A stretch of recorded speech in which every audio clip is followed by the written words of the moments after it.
Hi. The last time I did a website walkthrough, we still had packet work, so I'm going to redo this.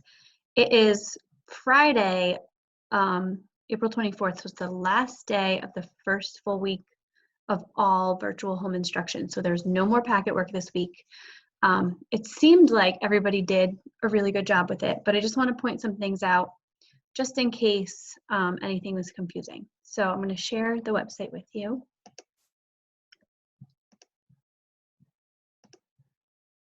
All right, so let's go to the home page.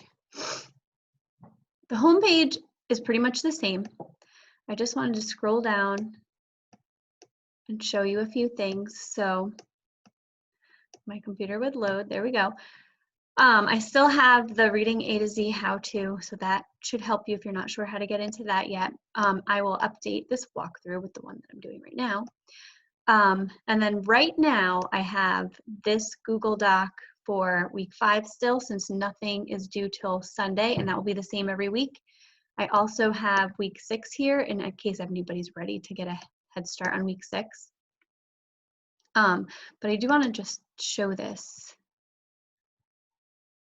So this Google Doc really gives you all the information you need. The website is just how to get there. This lays out all of the passwords.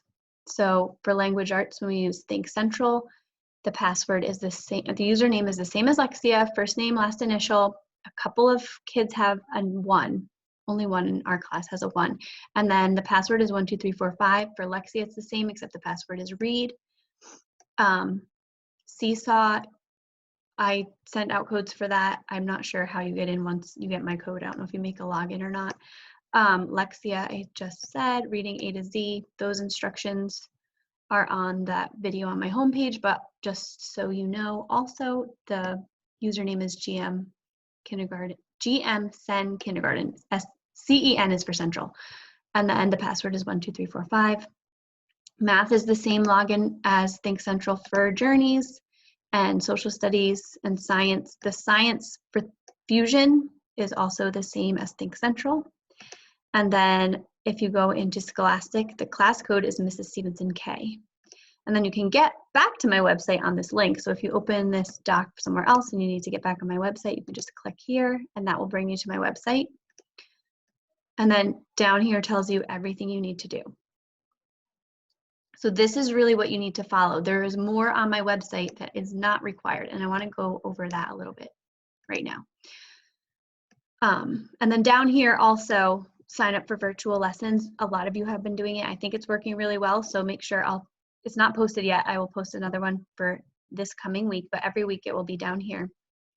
And sign up for 2 lessons if you can, 1 reading and 1 writing. For the writing lessons, it works best if you can send me a picture of your child's writing, and then we go over it together, and then we'll do something together, a guided writing. All right, so I have all of last week up here still. So let's go to Monday, April 27th. So I kind of hesitate to say this because I don't want you to think you don't have to do anything, but all of this stuff at the top of the page is optional. You do not have to do daily circle share. You don't have to do the morning dance party. You don't have to do any of this calendar weather routine. This is stuff that we did in class. It was meant to be comforting. You know, if you are able to set up a schedule and a routine at home and you have the flexibility that you can do these things, it's really beneficial. It'll help your kid get into the routine of doing school, but it's not required. I have no idea if you guys are doing this every day. I can't track it. But with that being said, optional doesn't mean, you know, oh, my kid doesn't want to do it, so we're not going to. But I know a lot of families are struggling with time. They have other kids, you have other kids. I totally understand that. So this is not required. You can do it if you can. If you cannot do it, it is not required. Same thing with these letter videos. It's really great if you can do it. It would be beneficial, and it's easy. All you're doing is watching these videos, so it doesn't really require anything else. I really do want the sight words done. I mean, if you just look at these slideshows, it should only take a couple minutes. The stories need to be read. Lexia should be done on whatever time requirement that your child has. And the reading A to Z, reading 2 books a week is also required.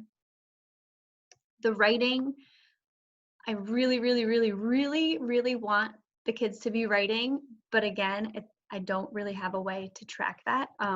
Thank you to everybody who's been sending me writing samples. That's been fantastic. And I'm keeping them and I'm recording them.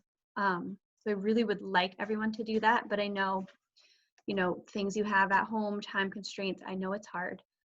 Really, the things that are totally required are anything on Think Central. So you can get to Think Central by clicking this picture. You can click this link. It's linked everywhere. And Think Central here is shown underneath math, but it is also, there's some reading journeys things on there, and there will be Science Fusion on there, usually a couple of days a week. So this really, Think Central is kind of the hub of where everything is. I can't show you the kids login because mine looks different, but you look in your to-do and try to do all of those things.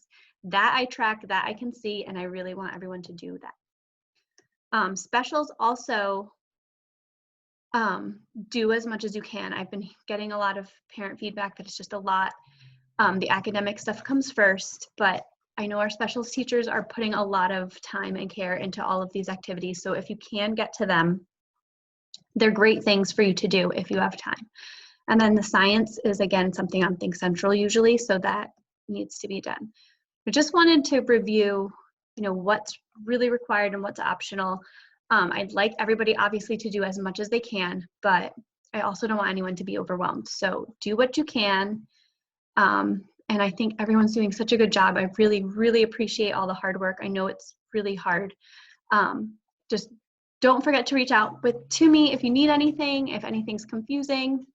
I'm really trying my best to make it as painless as possible. I know I'm not doing the best, but just let me know if you need anything. All right, hopefully that was helpful. Thanks.